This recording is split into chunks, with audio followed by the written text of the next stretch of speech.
Propose à présent une plongée au cœur de l'océan Pacifique et au large de la Polynésie française. Il y a quelques semaines, une mission d'exploration a permis de découvrir l'un des plus grands récifs coralliens vierges du monde, à plusieurs dizaines de mètres de profondeur, Ombline. Bonjour Alexis Rosenfeld. Bonjour Ombrine. Vous êtes photographe, plongeur, explorateur. Vous pilotez le programme One Ocean, le grand témoignage sur l'océan en partenariat avec l'UNESCO.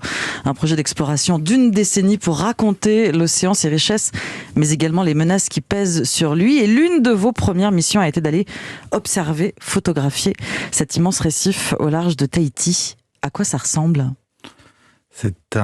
Pour le visiteur sous-marin que je suis, c'est un indescriptible bonheur de découvrir, de rencontrer ce récif, ce champ de roses, parce que c'est un récif corallien profond, c'est sa particularité, qui ressemble à des roses géantes, qui parsèment le fond de l'océan sur des hectares et dont on n'en connaît pas les limites. Vous connaissez bien les récifs coralliens, vous plongez depuis de nombreuses années. En quoi celui-ci était exceptionnel ? Ce qui est exceptionnel sur ce récif corallien en particulier, c'est d'abord cette densité de roses géantes collées les unes aux autres, qui ont une couverture peut-être de 70% par endroit, donc d'une vie complètement incroyable. Et c'est surtout qu'il est profond, c'est-à-dire que dans l'image, dans l'esprit des gens, le récif corallien, c'est la surface, c'est quelques mètres sous la surface, et on s'aperçoit aujourd'hui, depuis quelques années, qu'il y a des récifs qu'on appelle mésophotiques, c'est-à-dire des récifs beaucoup plus profonds, qui vivent entre l'ombre et la lumière.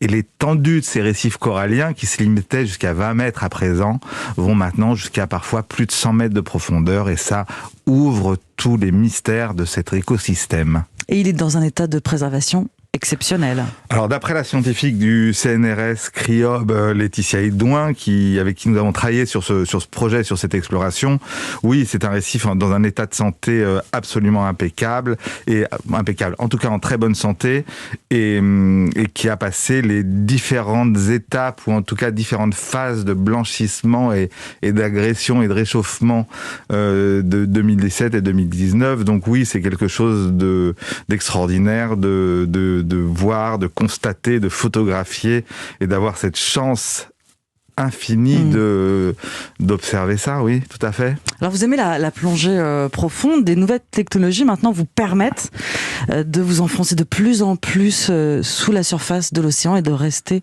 au-dessus de ce formidable récif corallien gigantesque.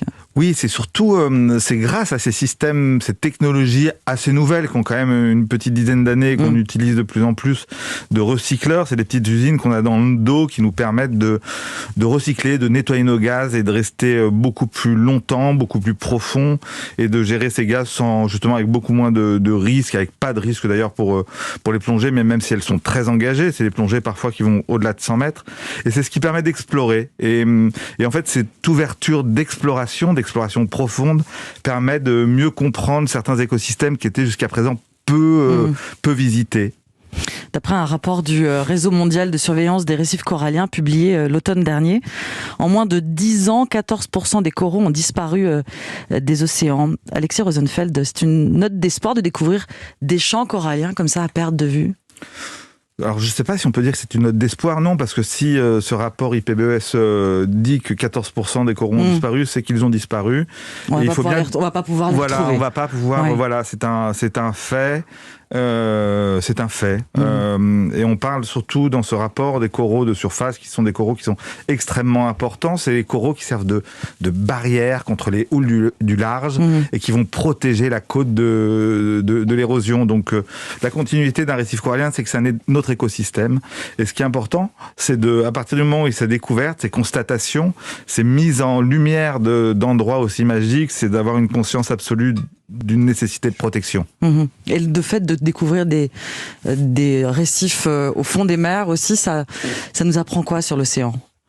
Ça nous apprend que l'océan n'est cartographié qu'à 20%, alors qu'on connaît parfaitement bien la surface de la Lune et de Mars. Et donc, avant de reparler, comme on entend parler en ce moment, d'exploitation, encore d'exploitation minière, d'exploitation pétrolière, et pensons à explorer, à comprendre, à étudier, et on verra dans une vingtaine d'années s'il faut pas mieux faire autre chose que d'exploiter. Oui, justement, ces explorations des fonds sous-marins sont nécessaires pour éveiller les consciences sur l'importance de la bonne santé de nos océans. C'est aussi ce que vous voulez montrer ?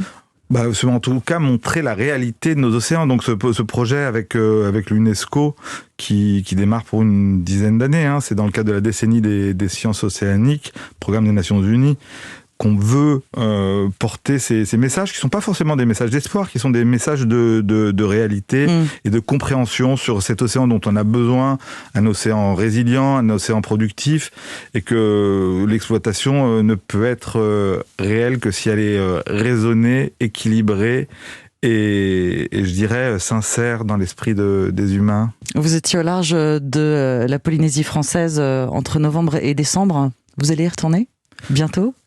Oui, nous retournons. En fait, il y a beaucoup de missions qui sont prévues au cours des 10 prochaines années. Là, nous allons tourner, finir le documentaire et explorer ce récif, parce qu'on n'en a vu qu'une petite partie, 3 kilomètres, ce qui est très grand, mais c'est une petite partie. Et l'idée, c'est d'aller dans un endroit assez extraordinaire, à côté du prochain site pour les Jeux Olympiques, Tiopo, et plonger sous Tiopo et faire le tour de cette côte oubliée où se poursuit probablement ce récif géant que nous avons exploré. Merci beaucoup et on espère voir de prochaines photos très vite. Merci beaucoup Alexis Rosenfeld d'avoir accepté l'invitation d'Europe 1 d'être